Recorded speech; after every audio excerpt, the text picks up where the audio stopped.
प्रिय छात्रों, class 12 biology classes में आप सबका स्वागत है।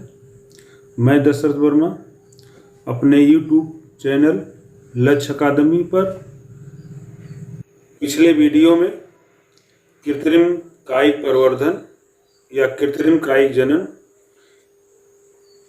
के संबंध में वीडियो आप लोगों को दिया गया, जिसमें बताया गया कि कृत्रिम कायिक जनन की निम्नलिखित विधियां हैं। इसमें पहले विधि बताई गई कलम लगाना, दूसरी बताई गई रोपण या पैबंद लगाना, तीसरी बताई गई अंतःचापन या शाखा बंधन, चौथी बताई गई कली लगाना, पांचवी बताई गई लेयरिंग दाब लगाना और छठी बताई गई गूटी द्वारा। आज के वीडियो में उसके आगे का वीडियो है, जिसमें आपको बताया जाएगा कि कायिक प्रवर्धन से लाभ, कायिक प्रवर्धन से लाभ, कायिक जनन या प्रवर्धन,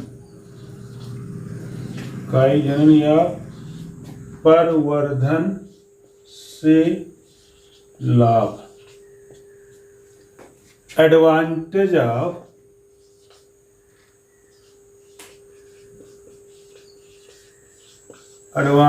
ऑफ वेजिटेटिव रिप्रोडक्शन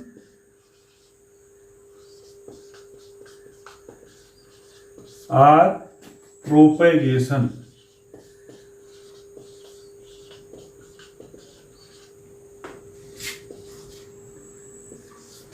तो कायिक जनन से निम्न लाभ है।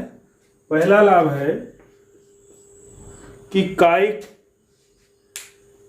जनन द्वारा पौधों की उन जातियों का निर्माण किया जाता है जिनमें बीज कठिनता से उत्पन्न होते हैं। ऐसे पौधों में कायिक जनन द्वारा नए पौधे निर्माण किए जाते हैं। दूसरा लाभ है कायिक जनन के द्वारा कम समय में पौधों की अधिक जातियां उत्पन्न की जा सकती। कायिक जनन में कम समय में पौधों की अधिक जातियां उत्पन्न की जा सकती। अगला लाभ है कि कायिक जनन द्वारा पौधों की पैतृक के समान या आनुवंशिक संरचना वाली संतानें उत्पन्न की जा सकती। अगला है कि कायिक जनन द्वारा जो पौधे उत्पन्न किए जाते हैं, ऐसे पौधों के उत्पन्न करने के लिए अधिक ऊर्जा व्यय की आवश्यकता नहीं पड़ती। जैसा कि दो बीजपत्री या पुष्पी पौधों में जिनसे बीज उत्पन्न होते हैं, उनमें पुष्प बीज उत्पन्न होने के लिए अधिक समय की आवश्यकता होती है। अगला है कायिक प्रवर्धन से लाभ कि कायिक प्रवर्धन द्वारा पौधों को मकरंद, सुगंध आदि उत्पन्न करने की आवश्यकता नहीं पड़ती। इस प्रकार कायिक प्रवर्धन से लाभ है। अगला है कायिक प्रवर्धन से हानियां। अगला पॉइंट क्या है? कायिक प्रवर्धन से हानियां। कायिक जनन या कायिक प्रवर्धन से क्या हानियां? कायिक प्रवर्धन से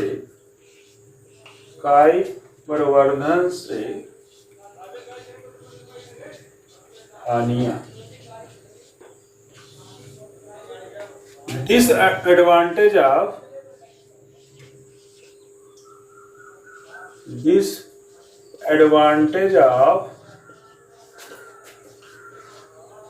vegetative propagation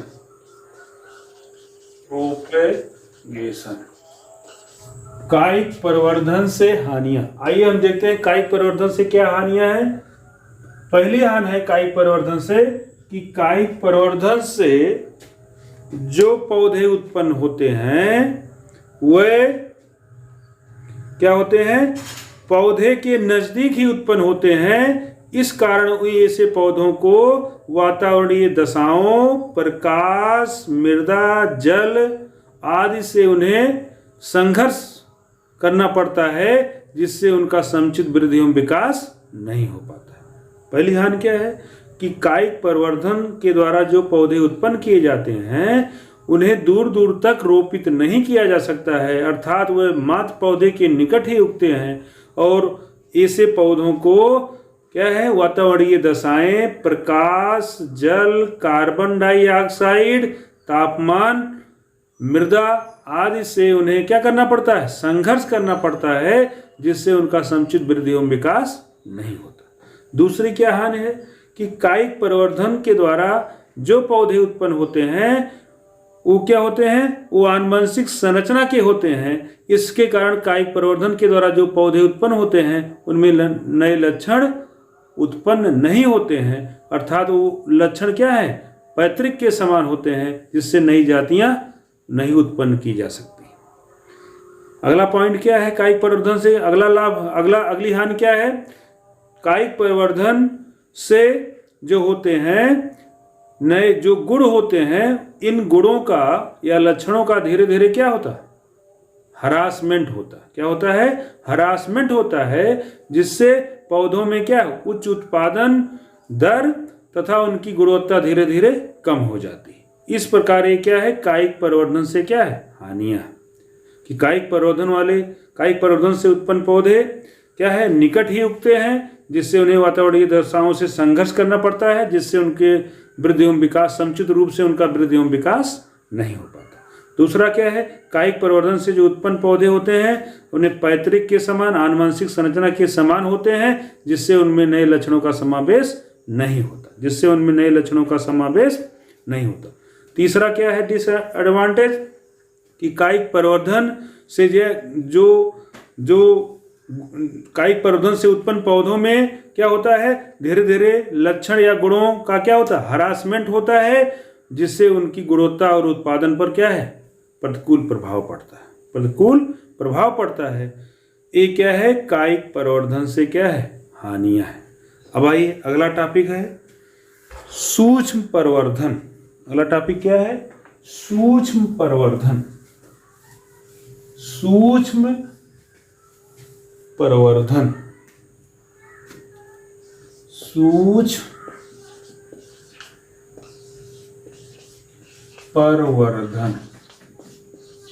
इसे कहा जाता है माइक्रो प्रोपेगेशन।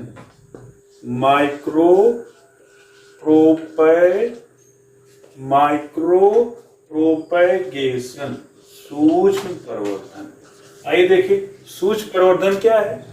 तो सूक्ष्म प्रवर्धन का मतलब होता है कि वह पौधे जिनमें फल एवं बीज कठिनता से उत्पन्न होते हैं, ऐसे पौधों में नई जातियां उत्पन्न करने के लिए सूक्ष्म प्रवर्धन की तकनीक अपनाई जाती है। वह पौधे जिनमें क्या है, बीज व फल कठिनता से उत्पन्न होते हैं, ऐसे पौधों की नई जातियां उत्पन्न करने के लिए सूक्ष्म प्रवर्धन विधि अपनाई जाती है, माइक्रो प्रोपेगेशन। आइए देखते हैं सूक्ष्म प्रवर्धन क्या है। इसमें होता क्या है, किसी भी पौधे के प्लांट ऊतक कोशिका या उसके भाग को, किसी पौधे के प्लांट ऊतक कोशिका या उसके भाग को छोटे छोटे टुकड़ों में काटकर उसे प्रयोगशाला में पोषक विलयन में नियंत्रित वातावरण, प्रकाश, तापमान, आर्द्रता आदि की उपस्थिति में उगाया जाता है और कम से कम समय में पौधों की अधिक से अधिक जातियां उत्पन्न की जाती हैं। पौधों कि यही पौधों की नई प्रजातियां इसी विधि से उगाने की क्रिया क्या कहलाती है? माइक्रो प्रोपेगेशन या सूक्ष्म प्रवर्धन कहलाता है। आइए देखते हैं सूक्ष्म प्रवर्धन नए पौधे उगाने की वह विधि है जिसमें किसी पौधे के पादप ऊतक, कोशिका या भाग को प्रयोगशाला में नियंत्रित वातावरण जैसे प्रकाश, तापमान, आर्द्रता आदि की उपस्थिति में पोषक विलयन में कंटेनर में या किसी पात्र में उगाने की विधि क्या कहलाती है? सूक्ष्म प्रवर्धन कहलाती है। क्या कहलाती है? सूक्ष्म प्रवर्धन कहलाती है। आइए ये विधि कैसे अपनाई जाती है, कैसे पौधे उत्पन्न किए जाते हैं इस विधि के द्वारा? इस विधि के द्वारा सबसे पहले गमले में लगे हुए पौधे के किसी पार्ट से किसी पार्ट से एक टुकड़ा ले लिया जाता है। उस टुकड़े को कई छोटे छोटे टुकड़ों में बांट दिया जाता है। अब इस टुकड़े को क्या किया जाता है? इसे कंटेनर में पोषक विलयन में रखा जाता है। कंटेनर में पोषक विलयन में रखकर इसमें क्या कराया जाता है? वृद्ध कराया जाता है। इसमें क्या कराया जाता है? वृद्ध कराया जाता है। और वृद्ध करने के बाद वह छोटा छोटा टुकड़ा किसमें परिवर्तित हो जाता है? कैलस में परिवर्तित हो जाता है। किसमें परिवर्तित हो जाता है? कैलस में परिवर्तित हो जाता है। और उस कैलस को पुनः उस पोषक विलयन से निकालकर उसे दूसरे टेस्ट ट्यूब में अलग अलग करके फिर उसे हार्मोन की उपस्थिति में, किसकी उपस्थिति में? किस हार्मोन की उपस्थिति में? ऑक्जिन्स हार्मोन की उपस्थिति में उसमें परोह तंत्र का विकास किया जाता है। किसका विकास किया जाता है? उसमें परोह तंत्र का विकास किया जाता है। और जब उसमें परोह तंत्र अर्थात जब उसमें तना और पत्तियां बन जाती हैं तब उसको पुनः उस पात्र से निकालकर पुनः दूसरे पोषक विलयन में रखकर, जिसमें किसकी मात्रा अधिक होती है? जिसमें साइटोकाइनिन की मात्रा अधिक होती है। किसकी मात्रा अधिक होती है? जिसमें साइटोकाइनिन की मात्रा अधिक होती है उसमें रखकर उसमें जड़ तंत्र या मूल तंत्र का विकास किया जाता है। और जब उसमें परोह तंत्र और मूल तंत्र का विकास हो जाता है तो उस पौधे को क्या है?